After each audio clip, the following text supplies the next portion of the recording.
आज सकाळी बोलत असताना संजय राजाराम राऊतनी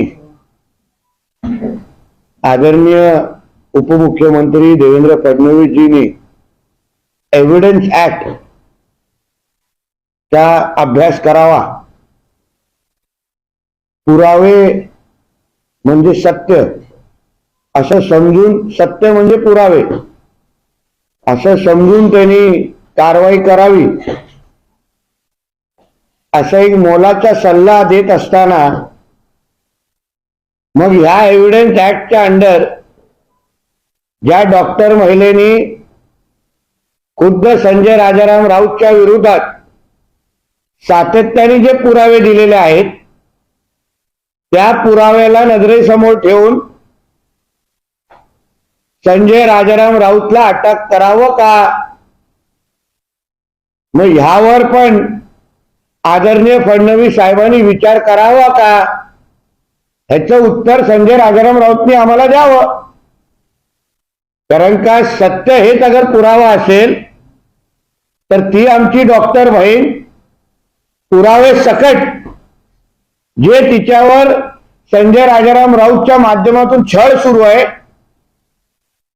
तिला शिव्या दिल्या जात आहेत, धमकवलं दिलं जात आहे, तिच्या घरावर दारूच्या बॉटल मारल्या जात आहेत, तिच्या घरच्या सदस्यांना धमकवलं जात आहे आणि ती सातत्याने जे पुरावे समोर आणते ते पण एव्हिडन्स ऍक्टच्या अंडर धरावं का, याचं उत्तर संजय राजाराम राऊतनी आम्हाला द्यावं.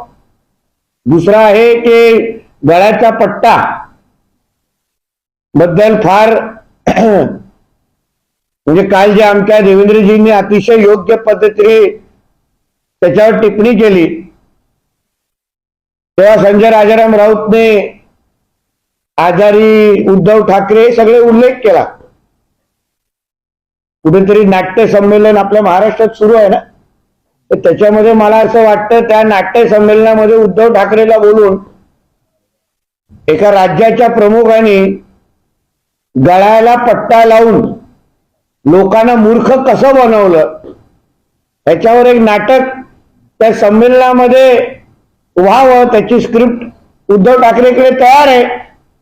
कारण का वर्षावरून निघताना किंवा वर्षा सोडत असताना गळ्यावर मध्ये पट्टा, वर्षा पोचलेपर्यंत गळ्याचा पट्टा निघून गेला. हे जे काय नाटक किंवा आजारी असताना जे नाटक उद्धव ठाकरे करत होते त्यावर जरा 2024 पर्यंत कुठलं तरी नाटक काढावं. कारण का 2024च्या नंतर राजकारणामध्ये उद्धव ठाकरेंना जागा राहणारच नाहीये. आपले काय प्रश्न असतील तो विचार. राऊत असं म्हणाले की फडणवीसांच्या गळ्यात दिल्लीचा पट्टा बांधलेला आहे, टीका मुख्यमंत्री देवेंद्र फडणवीस. मग संजय राजाराम राऊतच्या गळ्यामध्ये नेमकं कुठल्या मालकाचा पट्टा आहे ह्याच्या त्याच्या मालकाचं पहिलं नाव तरी सांगावं. मातोश्रीचा पट्टा आहे, सिल्वर ओकचा पट्टा आहे, ते 10 जनपदचा पट्टा आहे.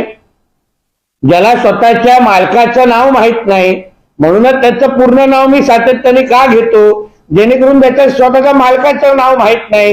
गळ्यात नेमकं कुठल्या मालकाचा पट्टा आहे हे ज्याला माहित नाही ते दुसऱ्यांना अशा पद्धतीचे टीका टिप्पणी करू नये. टीका करण्यात आली आहे, रामाचं भजन करायचं पण कृती रावणाची हे ठरवणारा संजय राजाराम राऊत होता कामा नये. कारण का ज्या संजय राजाराम राऊतने एका डॉक्टर महिलेच्या आयुष्यामध्ये रावणाची भूमिका जो निभावतोय त्यांनी दुसऱ्यांना रावणाची उपमा देऊ नये. हे राम राज्य आहे, मोदीजींच्या नेतृत्वाखाली आपला देश राम राज्याच्या दिशेने वाटचाल करतोय. इथे आम्ही प्रभू रामला ची पूजा करतो आणि प्रभू रामनी जे संस्कार आम्हाला दिलेले आहेत त्या अनुसार आम्ही आमचा देश घडवतोय. म्हणून रावणाची भूमिका घरात आणि बाहेर निभावणाऱ्या लोकांनी दुसऱ्यांना रावण बोलण्याची हिंमत करू नये. मुंबई पोलीस दलातून एक पत्र बाहेर आलं होतं, त्याची चर्चा झाली आणि त्यानंतर आता अनिल देशमुख यांनी ट्विट केलेलं आहे की या राज्यात कायद्याचे रक्षकच भक्षक बनले. कुठलं पत्र आहे मला पत्रच माहित नाही कुठलं. 8 मुंबई पोलीस दलातील 8 मुंबई पोलीस दलात असणाऱ्या महिलांनी बलात्कार झाल्याची माहिती देखील होतं असं एक पत्र व्हायरल होतंय. लक्षात घ्या, पत्राच्या बद्दल काय आहे अधिकृत आमचं गृह खातं त्याच्याबद्दल भूमिका मांडेल. पण मी तुम्हाला विश्वासाने सांगू शकतो, ज्या खात्याचे मंत्री सन्मान्य देवेंद्र फडणवीस साहेब आहेत त्या खात्यामध्ये कोणावरही अन्याय होणार नाही, हे मी पत्र न वाचता तुम्हाला सांगू शकतो. राज्यातल्या महिला देवेंद्रजींच्या नेतृत्वात सुरक्षित आहेतच, पण पोलीस खात्यातल्या ज्या आमच्या माता भगिनी आहेत त्या पण देवेंद्र फडणवीसजींच्या खाली निश्चित पद्धतीने सुरक्षित आहेत आणि त्यांना न्याय देण्याचं काम देवेंद्रजी करतीलच, अगर त्या पत्रात सत्य असेल तर.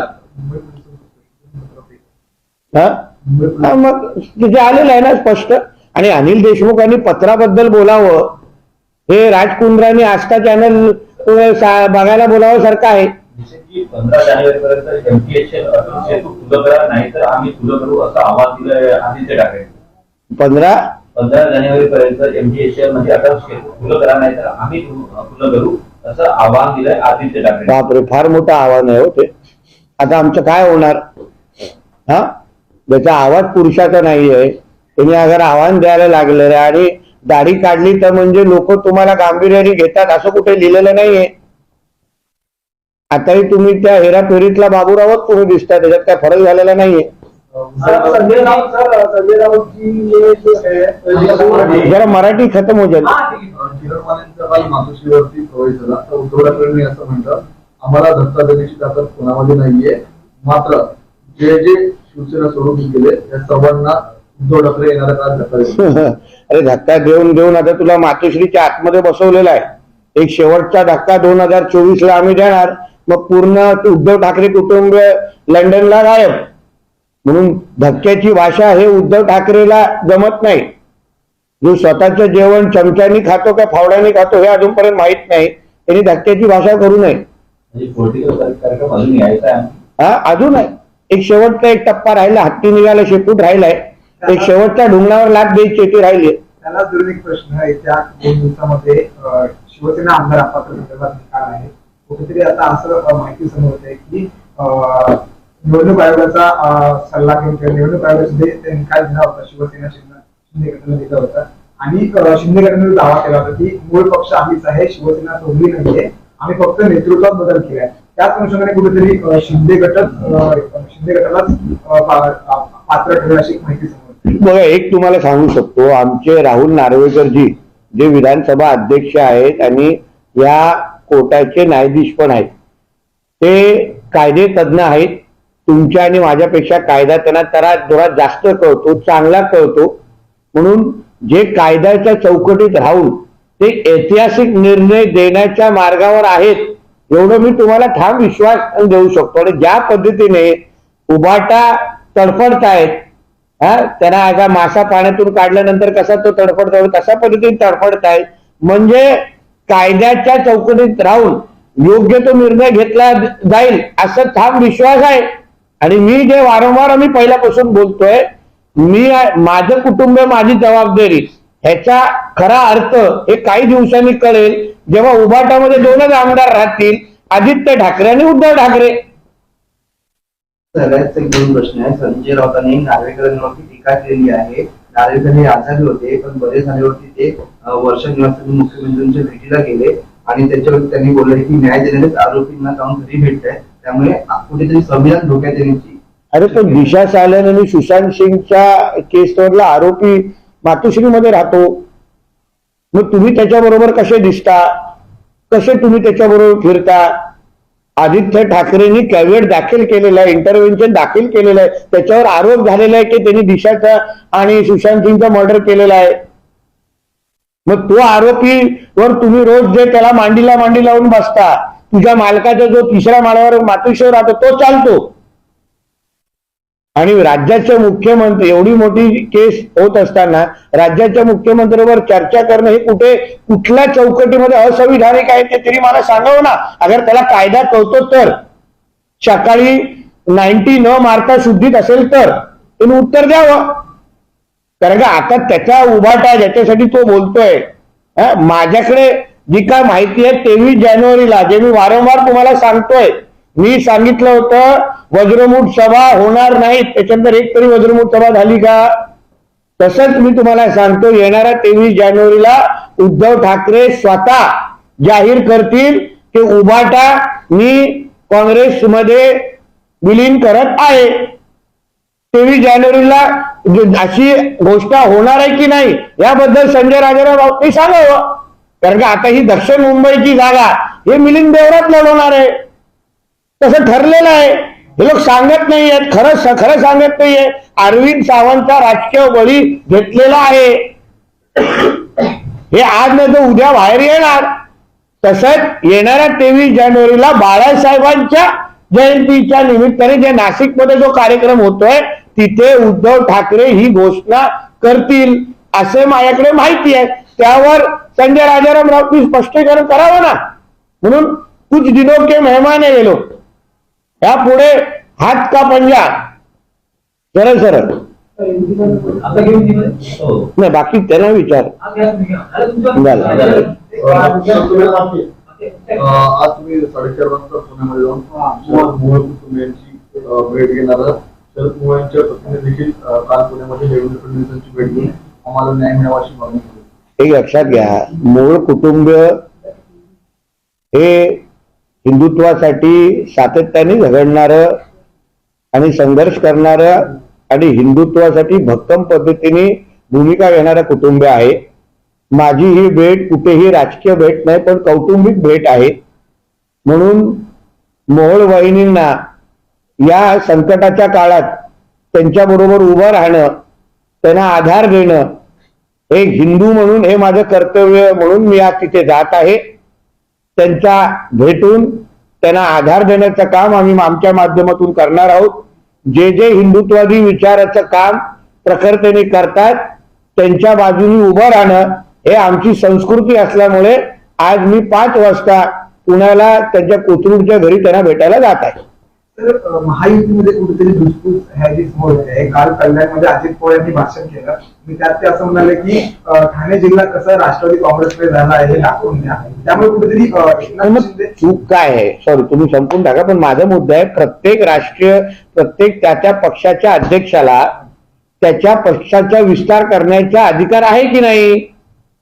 आता अजित दादा हे राष्ट्रवादी काँग्रेसचे राष्ट्रीय अध्यक्ष आहेत, त्यांचा अधिकार आहे सांगणं की बाबा ठाण्यामध्ये माझा पक्ष वाढवा.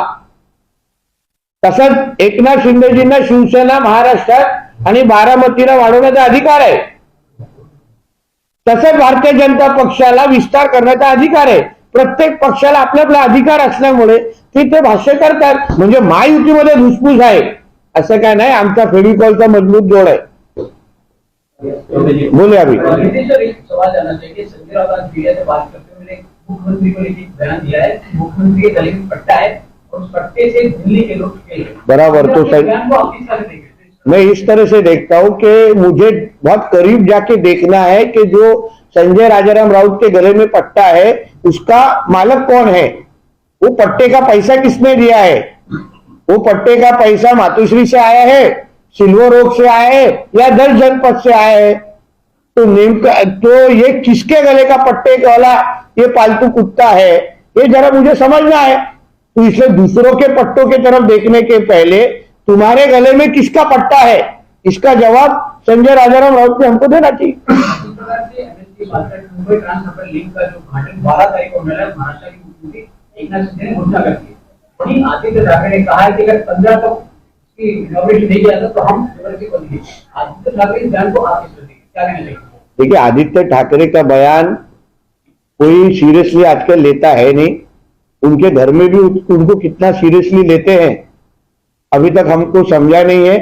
इसलिए हमारे मुख्यमंत्री जी ने जो 12 तारीख दी है उसके हिसाब से उद्घाटन होगा और उसके बाद वही ट्रांस हार्बर लिंक पे आदित्य ठाकरे घूमने का काम करेगा. तो इसलिए वो सारे के सारे सनातन धर्म के खिलाफ है. उनको हिंदू समाज के खिलाफ, हिंदू भगवानों के खिलाफ भूमिका लेना, यही इंडिया अलायंस का एजेंडा चलाना, ये इनका एजेंडा है. Popular front of India, ISIS का एजेंडा मतलब इंडिया अलायंस का एजेंडा, ये एक ही एजेंडा है. इसलिए हिंदुओं का कुछ भी शुभ मुहूर्त ये इनके लिए अमावस है, इसलिए तो ये लोग उस चीज के ऊपर नाराज है, इसलिए उनकी नींद उड़ चुकी है। सर सुप्रीम कोर्ट में एक ब्रिटिश बानो केस को लेके एक नया बोल आया है, जहां पे सुप्रीम कोर्ट में जो 11 लोगों को छोड़ दिए गए थे उनके ऊपर जो है वो स्टे ला दिया गया है, उनको फिर से जेल में डालने की बात हो रही है। तो इसको आप देखिए, अभी तक उस जजमेंट को मैंने पूरी तरह से पढ़ा नहीं है, मुझे पढ़ने दीजिए, उसके बाद मैं उसके ऊपर जवाब दे सकूंगा। सर एक और सवाल है, मुंबई से जिसने साउथ मुंबई की सीट की बात करें, यहाँ के खासदार अमित शाह से वही हम बात करें, मिलिंद देवरा ने दावा किया वीडियो जारी करके कि इस सीट का दावेदार शिवसेना ना करें। तो देखिए, मैं आपको आत्मविश्वास से कह सकता हूं, ये सीट उद्धव ठाकरे ने कांग्रेस को दे चुका है, डिक्लेयर कर चुका है कि यहां कांग्रेस का कैंडिडेट है। मेरे मालूमात के हिसाब से आने वाले 23 जनवरी को उद्धव ठाकरे उबाटा को कांग्रेस में मर्ज करने की घोषणा कर सकते हैं। इसलिए अरविंद सावंत का राजनीतिक उनकी श्रद्धांजलि हो चुकी है, वो अभी इधर के खासदार नहीं रहेंगे, क्योंकि ये सीट उनके ही लीडर ने कांग्रेस को दे दी है। इसलिए आगे जाके सारे के सारे उद्धव ठाकरे के कैंडिडेट ये हाथ के सिंबल पे लड़ते हुए आपको दिखेंगे। सर हाल ही में आपने कार्यक्रम किया था सोलापुर में, इसके बाद आपके खिलाफ एक मामला दर्ज किया गया आपके पुलिस ने। देखिए, पुलिस का काम करेगी, लॉ का काम करेगा। हम उसके ऊपर जो उनको सपोर्ट करना है, उनको कोऑपरेशन करना है, हम जरूर हमारे तरीके से करेंगे। मगर जिस तरीके से भड़काऊ भाषण का आरोप हम पे लग रहा है, तो हिंदू समाज को भड़काया किसने? हिंदू समाज के हक के जमीन के ऊपर वक्फ बोर्ड के नाम पे अतिक्रमण और इंक्रोचमेंट किया किसने? अगर उसके खिलाफ बोलना, हिंदू समाज को ताकत देना, वो अगर हमारा गुनाह है तो मैं गुनहगार बनने के लिए तैयार हूं। जो कोई भी कार्रवाई करना है वो मेरे पे करे, मैं उसका स्वागत करूंगा। Sir prime minister Narendra Modi ji ने लक्षद्वीप में जो है लक्षद्वीप टूरिज्म को है वो बढ़ावा देने की बात की। इसके साथ साथ कुछ मेंबर है, उन्होंने जो है लक्षद्वीप और मालदीव के बीच में डिफरेंसेस क्रिएट किए, जहां पे सेलिब्रिटी सामने आए जिन्होंने लक्षद्वीप को टूरिज्म को बढ़ावा देने की बात की। तो आप किस तरीके से वही इस कार्रवाई के बाद मालदीव के 3 नेताओं की देखिए, जो ये हमारी देश की ताकत है। आज हमारे प्रधानमंत्री ने जबान से मालदीव का नाम न लेते हुए भी वहां के 3 मंत्रियों को राजीनामा देना पड़ा, रेजिग्नेशन देना पड़ा। और जो लक्षद्वीप जो हमारे हक की जगह है, उसी तरह हमारा सिंधुदुर्ग भी है। जितना सुंदर लक्षद्वीप है, उतना ही सुंदर हमारा सिंधुदुर्ग है जो हमारे महाराष्ट्र में। तो इसलिए दूसरों को बड़ा करने के बजाय हम हमारे देश में ये जो अच्छी जगहें हैं, जो इंटरनेशनल टूरिस्ट डेस्टिनेशन की जिस तरह से उसको हम देख सकते हैं, डेवलप कर सकते हैं, इसलिए मैं आदरणीय पंतप्रधान पीएम जी का मैं धन्यवाद दूंगा कि सही अर्थ से इन्होंने आज हमारे देश के टूरिज्म को बढ़ावा दिया। एक और सवाल जानना चाहिए, जिस प्रकार से अजीत पवार ने अपनी तरफ बयान दिया है, किसने? अजीत पवार ने, हाँ। अजीत पवार ने कहा कि सरकारी कर्मचारी जो है 58 साल की उम्र में रिटायर होते हैं, लेकिन शरद पवार का नाम लिए बिना उन्होंने कहा कि कुछ लोग हैं 60, 65, 70, 84 के हो गए लेकिन रिटायरमेंट नहीं ले रहे। क्या आपको लगता है शरद पवार रिटायरमेंट हो ले रही है? देखिए, वो अजीत दादा और उनका स्टेटमेंट है, उनके बारे में स्टेटमेंट है, मैं उसके बारे में कुछ नहीं कहना चाहूंगा। सिंधुदुर्ग लोकसभा चर्चेत आहे. 2024 मध्ये महाराष्ट्राने साहेबांचं राज्यसभा निवडणुकी आहे. 2024 मध्ये लोकसभेत उमेदवार असतील काय महाराष्ट्रात? ते मला वाटतं पक्षाची पार्लमेंटरी बोर्ड हे तो निर्णय घेणार आहे आणि त्यावर उमेदवार कोण असणार त्यावर पक्षाचा पार्लमेंटरी बोर्ड ठरवणार. पण पक्षाचे कार्यकर्त्यांची आणि सिंधुदुर्ग रत्नागिरीच्या मतदारांची स्पष्ट अशी इच्छा आहे की रत्नागिरी सिंधुदुर्गाचा खासदार हा कमळ चिन्हावरच असावा आणि त्या दृष्टिकोनातून पावलं टाकली जात आहेत. आमची 60 लाख मतं त्याच्याकडे ऑन रेकॉर्ड आहेत. म्हणून मला विश्वास आहे मतदारांचा आणि कार्यकर्त्यांचा आदर ठेवून कमळ चिन्हाचाच खासदार हा रत्नागिरी सिंधुदुर्गाचा असेल आणि महायुतीचे सगळे घटक पक्ष, मग शिवसेना असो, राष्ट्रवादी असो, एकत्र मिळून आम्ही तो खासदार जनतेच्या इच्छेनुसार आम्ही निवडून आणू, एवढा माझा ठाम विश्वास. सर मराठी सोलापुरात तुमच्यावर तुमचे सभेवर एकंदरीत तुमचा गुन्हा दाखल करण्यात बघा, गुन्हा जो दाखल झालेला आहे त्या गुन्हा जे जे मदत सहकार्य पोलिसांना करायचं आहे, शेवटी कायद्याचं राज्य आहे, त्यांना योग्य वाटतं तर त्यांनी ती कारवाई केली. कारवाईला आम्ही पूर्ण पद्धतीने सहकार्य करणार. एक दुसरा विषय आहे भडकाऊ भाषण किंवा जे जे मुद्दे आम्ही त्या व्यासपीठावर बोललो की बाबा वक्फ बोर्डच्या जमिनीच्या खाली तिकडच्या सोलापूरमध्ये असलेला हिंदू समाजाला पळवलं जात आहे, हिंदूंची लोकसंख्या कमी केली जाते. आज आपण त्याला सोलापूर ओळखतो, उद्या ते लोक हिंदूंना सगळ्यांना तिथून बाहेर काढून जसं ते लोकांनी पडगाचं नाव अलशाम ठेवलं तसं उद्या सोलापूरचं नाव सलामपूर पण ठेवतील. या दिशेने सोलापूर चाललेला आहे. फक्त एका सोलापूर जिल्ह्यामध्ये 6,000 एकर हे वक्फ बोर्डच्या खाली अंतर्गत येत आहे आणि ती सगळीची सगळी जमीन ही जबरदस्ती घेतलेली आहे. ह्या सगळ्याच्या विरुद्ध हिंदू समाजाच्या विरुद्ध बोलणं हा जर माझा गुन्हा असेल तर मग तू गुन्हा स्वीकारतो आणि जी पण कारवाई आहे त्या कारवाईच्या समोर मी जाणार. इंडिया आघाडीमध्ये वंचितला कुठेतरी स्थान मिळत नाही, पण संजय राऊत यांनी म्हटलं की आपणची जागा ही प्रकाश आंबेडकरांना देण्यात येणार आहे. आता संजय राजाराम राऊतला तो अधिकार कोणी दिला हा खरं म्हटलं तर तुम्ही महाविकास आघाडीने इंडिया अलायन्स मध्ये विचारलं पाहिजे. कारण का मी परत सांगतो, हयातमध्ये जेव्हा इंडिया अलायन्सची बैठक झाली तेव्हा ह्याच संजय राजाराम राऊतनी तिकडच्या असलेल्या काँग्रेसच्या नेत्यांनी मला सांगितलेलं आहे की ह्याच संजय राजाराम राऊतनी जेव्हा प्रकाश आंबेडकरजींचा विषय निघाला तेव्हा ह्यांनीच सांगितलं तो विषय महत्वाचा नाही, पुढचा घ्या. मग ह्याचे दाखवायचे दात वेगळे आणि खायचे दात वेगळे, त्याला संजय राजाराम राऊत म्हणतात. म्हणून प्रकाश आंबेडकरजींना महाविकास आघाडी आणि इंडिया अलायन्स मध्ये घ्यायचं आहे का हे पहिलं त्यांनी उद्धव ठाकरेला विचारलं पाहिजे, मग अन्य मित्र पक्षावर बोट उचललं पाहिजे.